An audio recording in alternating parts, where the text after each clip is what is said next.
ঈশ্বৰক ধন্যবাদ দিছোঁ, লগতে পৰম শ্ৰদ্ধা গুৰুবিলাকৰ ধন্যবাদ জনাইছোঁ। প্ৰভু এই সময়ত আমি এটা সাক্ষ্য দিব লাগিছোঁ, সাক্ষ্য দিয়াত কিবা ভুল ভাবি হ'লে ক্ষমা কৰিব। সাক্ষ্যটো হৈছে এই ল'ৰাটো মোৰ দাদাৰ ল'ৰা। তেওঁলোকে ঈশ্বৰক নাজানে, হ'লেও কিবা এটা বাল্য বিবাহ কৰিলে, কৰি তেওঁ হেৰিয়ালৈ গ'ল, জেললৈ যাব লগা হ'ল। জেলত 2 মাহ 3 মাহ নহয় 6 মাহ থাকিলে। 6 মাহ পিছত বহুত দিন হৈ গৈছে আৰু বছৰ কেছ লাগিলে, এইটো বোলে 20 বছৰৰ জেল হ'ব, ল'ৰাটো মানে ঘূৰি নাহে আৰু এনেকৈ শুনি পালোঁ। তাৰপিছত মই মানে আহি পিতাইক ক'লোঁ, পিতাই তেনেকৈ ল'ৰা এটা আমাৰ জেলত আছে, কিবা উপায় আছে নি পিতাই বুলি কওঁতে পিতাই ক'লে হেৰি এই বুলবুলাক লগ কৰিব দিলে।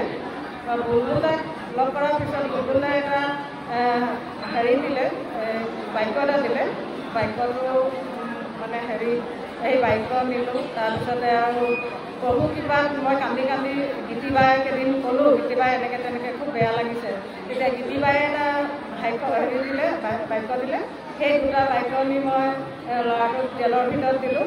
আৰু এই ল'ৰাটোৰ লগতে তেওঁৰ লগ বন্ধু যিমান থপিয়াকৈ মানে সেই বাক্য পঢ়িলে, যেনেকৈ সেই বাক্য পঢ়িলে বিশ্বাস কৰিলে আৰু সেই লগৰ ল'ৰাকেইজনো ওলালে আৰু আমাৰ এই ল'ৰাটো ওলাই আহিলে। ল'ৰাটো তাতে কৈছিলে জেলৰ ভিতৰত মই যদি ওলাব পাৰোঁ প্ৰভু দিছোঁ, মই তেতিয়া মই পবিত্ৰ নামঘৰলৈ আহিম বুলি।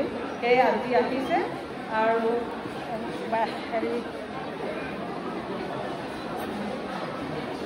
বুলবুলাই দিয়া বাক্য জোহল 3 অধ্যায় 16 পদ আৰু গীতিবায়ে দিয়া বাক্য দানিয়েল 6 অধ্যায় 21 পদ।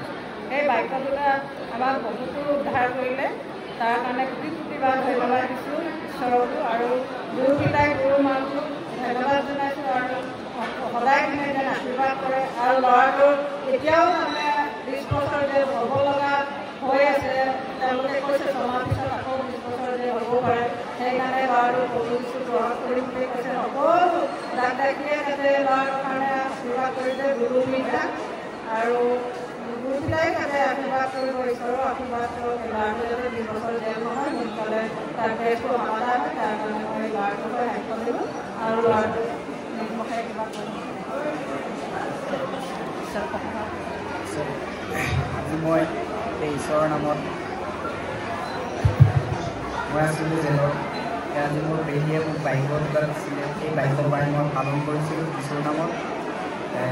অনুভৱ দিছিলোঁ মই। তাৰপাছত জেলৰ ভিতৰত মই কোনো জামিন পোৱা নাছিলে, মই জামিন পালোঁ। প্ৰভু যীশুৰ আশীৰ্বাদ তাকে মই জেলৰ পৰা ওলালে মই এই মানুহক আহিম কৰিছোঁ। আজি মই আহি প্ৰস্তুত কৰিছোঁ, বহুতো ভাল লাগিলে। যিয়ে মোৰ কেছ লাগি আছে সেই কেছটো যাতে সমাধান হয়, প্ৰভু যীশুৱে মোক সহায় কৰে। বিশ্বাসে পাৰিছোঁ আৰু বিশ্বাস পাইছোঁ। ঠিক আছে।